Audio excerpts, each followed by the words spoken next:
Hey, it's Jordan with TYT and TYT Politics. I'm here in the Faith Deliverance Center, and I'm here with the bishop. And I wanted to ask, first, before we get into the water crisis, you've been here for 20 years, and you've seen a lot of things. Can you tell me, 20 years ago, when you first came in here, what did Flint look like? 20 years ago, well, I've been a native of Flint all my life. And 20 years ago, on the east side, it was houses and businesses.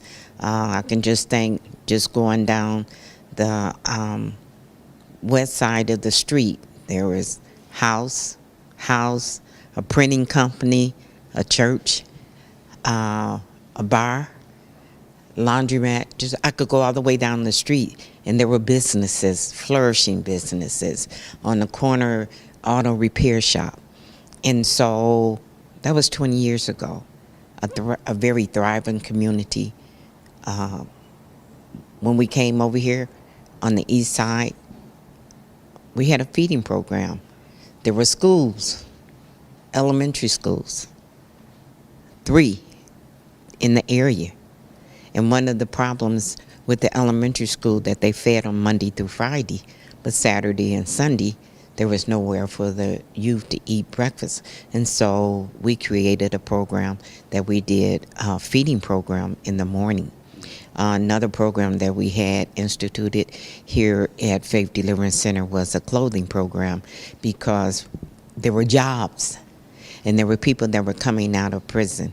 There were people, homeless people, that were being employable, but they didn't have the right clothes to wear at that time. And so we provided clothing for the workplace. And I asked that because when I drive through Flint now, I'm not from here, but it looks like one of those ghost towns, you know?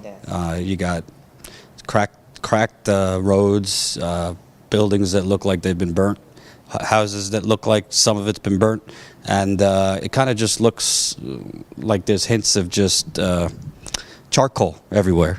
Can you kind of talk about that? I can talk about that because also I was an employee. I'm a retiree from General Motors.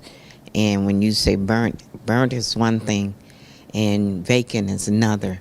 But when you tear it down and you make green space, there's no hope. The hope is taken away. I used to work at Chevrolet downtown, which there's no Chevrolet downtown anymore. I used to work at AC Spark Plugs, and I worked on Dordt Highway, I worked on Center Road, I worked on Averill. Well, if you would go and look now, there's no Dordt Highway AC. There's no Center Road AC. There's one little building left on Center Road. And so when we look at not only were the jobs taken away, but the hope was taken away. And when you take hope away, what do you have? You don't have anything to cling to. You don't have anything to invest in. It's just vacant, and that's what it is. It's a lot of vacant property that has been left. We don't need green space. We need, because if you got green space, where are the people going to live? If you have green space, where are the people going to work at? For people who don't know, what's green space? Green space is a vacant land with grass. As I look, if you go down Industrial, and I know you've seen Industrial, and from Pearson Road almost to downtown Flint, which is a few miles, it's vacant. It's vacant land with a fence around it, where once it housed hundreds and thousands of people that were employable. They had jobs. They had hope. They had something to invest in our community. And now the jobs are gone. The people are gone. The finance is gone. So where's the investment? You know, it's interesting because a lot of people look at Flint and just think the water crisis, but Flint, like, what was where GM began. Flint used to be like Detroit, kind of like the face of the middle class. You know, you had families, maybe one parent worked, the other one could watch the kids. maybe get a vacation, what we think about the gravy days of the 1950s. And when you talk about GM and the water crisis, Flint came from Detroit water to Flint River water in April 2014. In August of 2014, General Motors found that we still do have General Motors plants here in Flint, Michigan, and they found that the water was corroding their parts, and so it was not feasible for them to stay here. And so they went to the powers that be and asked for permission to, without any charge, permission to leave from Flint River water and go back to Detroit water.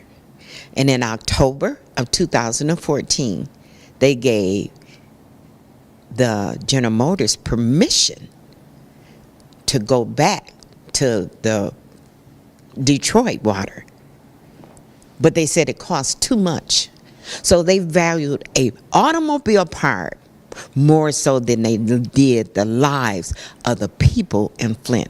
100,000 people. They valued a piece of material more so than they did the lives of those in Flint, Michigan. So about the switch, from reporting I've done and people I've spoken to, I'm not making the accusation that they intentionally knew that it was going to poison people, but they knew that it was not treatable, that the water, it wasn't able to be treated. They knew that the Flint River was very dirty. So talk to me about what goes through your mind, because I don't really think they would have made that decision in a nice white neighborhood. Let's back up. 50 years ago, they were using Flint River water before the contaminants from General Motors, the contaminants from DuPont, the contaminants from the milk. They were using Flint River water, and they found that it was not suitable 50 years ago. That was before all the contaminants went in it. And so 50 years later, they said, well, we're going to try it again. Not testing, not doing their due process or their due diligence in order to make sure that it was safe and healthy to be consumed by human beings. Whether you're black, white, green, or purple, human beings are human life. Before they raised the water, before they changed in 2014, the rates were so high. Do I have a home right here? I sure do, right next door to the church. I have a home, and the bill was so high. The bill was so high till we couldn't afford to pay the water bill. So it wasn't that we didn't live here, we didn't cook here, we didn't sleep here. We did. But because of the overwhelming price for a little bit of water, people were getting their water turned off because they couldn't afford to pay the bill. And this was when it was in Detroit water. That's when it was in Detroit water, because I can't remember what month when they started raising. And then, so the catch was to tell the people, even though we didn't have a voice in coming from Detroit back to Flint, well, the water rates will go down. You won't have to pay as high water rates. And so, even though Flint, even though they didn't vote, they didn't have a say-so whether they were coming back and use Flint River water. And one of the processes, and I can remember them saying that the reason why they had said they were changing back, but the reason why they wasn't doing it yet was because they were making sure that it was ready to be consumed by the citizens of Flint, which was lies. And they didn't think enough of a human life to make sure to put the treatment in the water that would cost $100 or less a day. And now they have to spend millions of dollars to restore the structure, the infrastructure, to restore the pipes, to restore the faith and the confidence of the people. There are some things that cannot be restored by money, which is lives that have been taken away, the children's brains that have been damaged because of the water consumption. So there's some things that money couldn't buy, but all they had to do was invest, be concerned, take their time and make sure that I have a quality product. Like you said, in any other city. No, the reason why come they chose Flint is because it's predominantly a city of color. Over 65% city of people of color. So we were expendable.